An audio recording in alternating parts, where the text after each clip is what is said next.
f of x approaches negative infinity as x approaches negative infinity.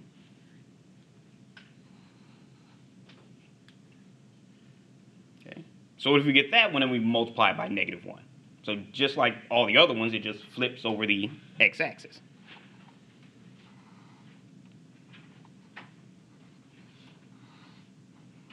Okay, so we have our x, we have our y, that we will call our f of x. And we're going to graph f of x equals -x to the third power.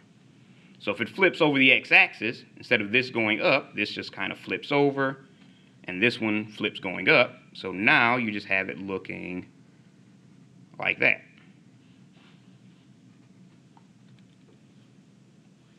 Okay, so everything just flipped over the x-axis. Okay, so now we're going to look at those endpoints.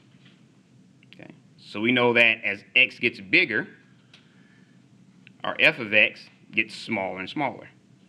So f of x approaches negative infinity as x is getting bigger, or as x approaches infinity. And same thing with the other direction. If you notice with that endpoint, your f of x is actually getting bigger as your x is getting smaller, because this direction is towards negative infinity.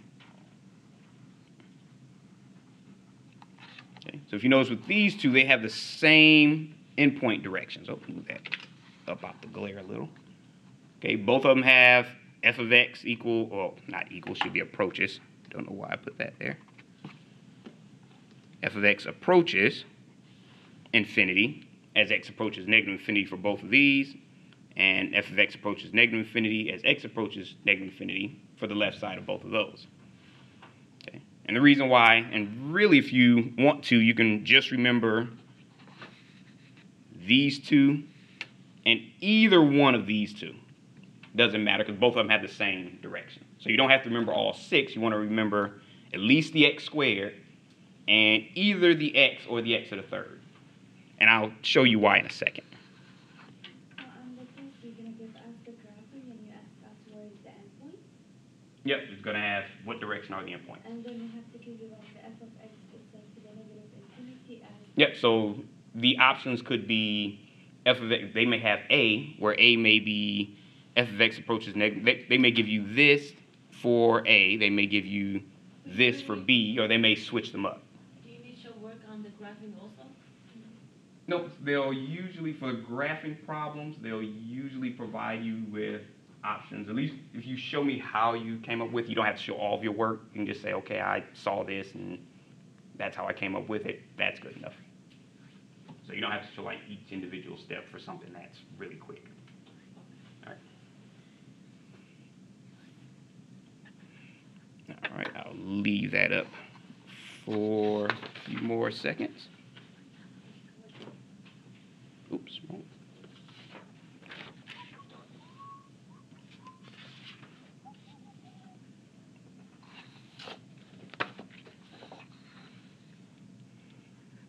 Okay, so that was for x squared, x to the first power, x to the third power. So now we're going to come up with a general formula for it. Oh, let's do it right. All right. Okay, so in general,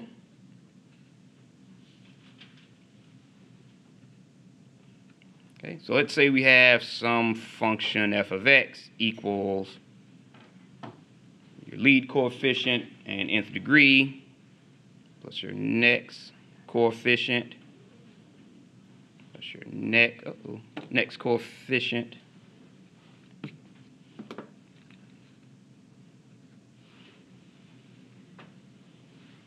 all the way down to your constant coefficient. I mean your constant term. Okay, so let's say if we have a graph.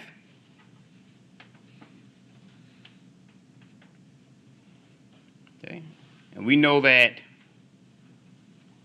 the right endpoint is up and to the right, and the left endpoint is down and to the left. Inside here could look it could look all kinds of ways. We're not worried about that. We're just worried about the endpoints. Okay, so everything in between there we're not worried about just yet. Okay, so we know for this side, let me write our x and our f of x. We know for this one, f of x approaches infinity as x approaches infinity. And we know for this one, f of x is approaching negative infinity as x approaches negative infinity.